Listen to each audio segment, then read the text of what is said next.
और अध्यक्ष जी आप देखिए कि ये डिस्टर्ब तब करते हैं कि उनको अंदाजा आता है चोट बड़ी गहरी होने वाली है। उनको मालूम है कि मुसीबत में फंसे हैं आज, और कुछ लोग बोल करके भाग जाते हैं और झेलना ऐसे बेचारों को पड़ता है। माननीय अध्यक्ष जी, कभी कभी मैं ये विषय बहुत प्यार से कह रहा हूं, नाराज मत हो जाना।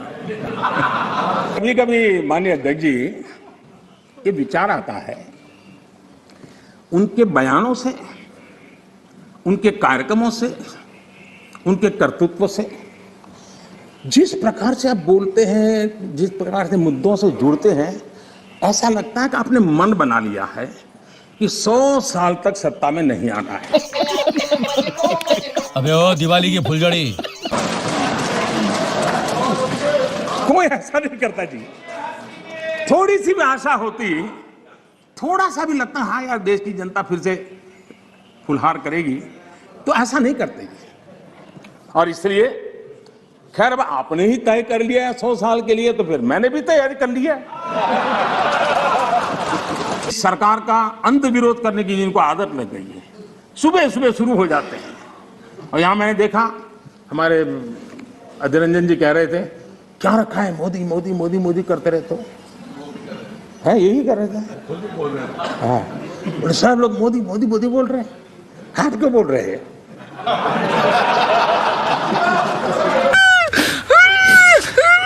नहीं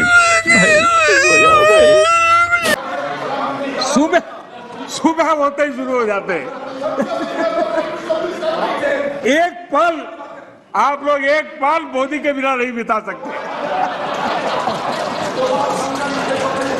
अरे मोदी तो आपकी प्राण शक्ति है। मोदी जी प्रधानमंत्री, इसलिए मोदी जी का नाम तो करना ही पड़ेगा।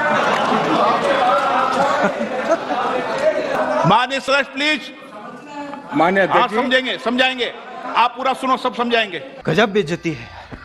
सदन में थोड़ी बहुत टोका टोकी तो आवश्यक होती है, जरा गर्मी रहती है, लेकिन जब सीमा के बाहर जाता है तो जरा लगता है कि हमारे साथी ऐसे हैं।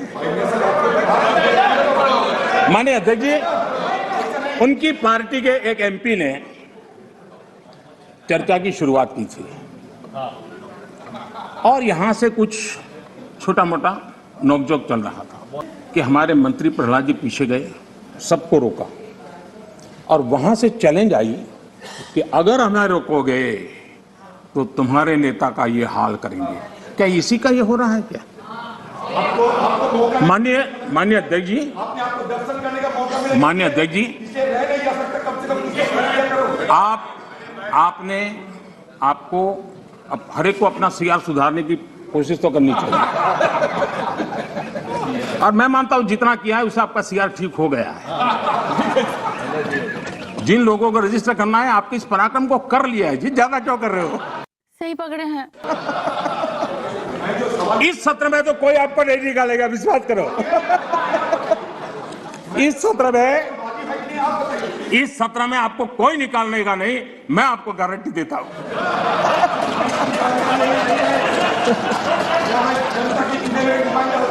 ठीक है, इस जगह से अरे भाई ऐसे ही बच गए हो। अध्यक्ष जी, माननीय अध्यक्ष जी, तमिलनाडु आखिर में 1962 में, यानी करीब 60 साल पहले आपको मौका मिला था। तेलंगाना बनाने का श्रेय लेते हैं, लेकिन तेलंगाना बनने के बाद भी वहां की जनता ने आपको स्वीकार नहीं किया। माननीय अध्यक्ष जी, सवाल चुनाव नतीजों का नहीं है, सवाल उन लोगों की नीयत का है, उनकी नेक दिली का है। इतने बड़े लोकतंत्र में इतने साल तक शासन में रहने के बाद देश की जनता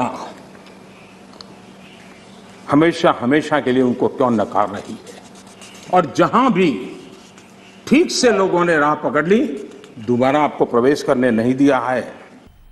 मजा आया। इतना सारा होने के बावजूद भी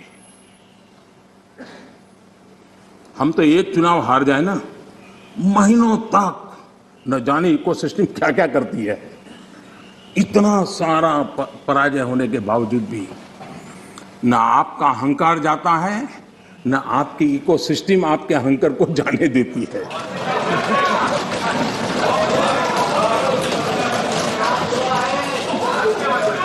सुधराइए। इस बार अधीर रंजन जी बहुत सारे शेर सुना रहे थे। चलिए मौका मैं भी ले लूं। और जब अहंकार की बात मैं कर रहा हूं तब तो मुझे कहना ही पड़ेगा,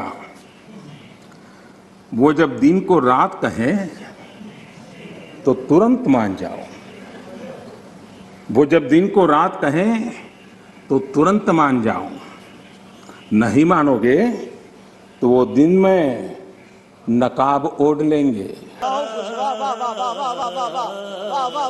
जरूरत हुई तो हकीकत को थोड़ा बहुत मरोड़ लेंगे। वो मगरूर है, खुद की समझ पर बेइंतहा। उन्हें आईना मत दिखाओ, इन्हें आईना मत दिखाओ, वो आईने को भी तोड़ देंगे।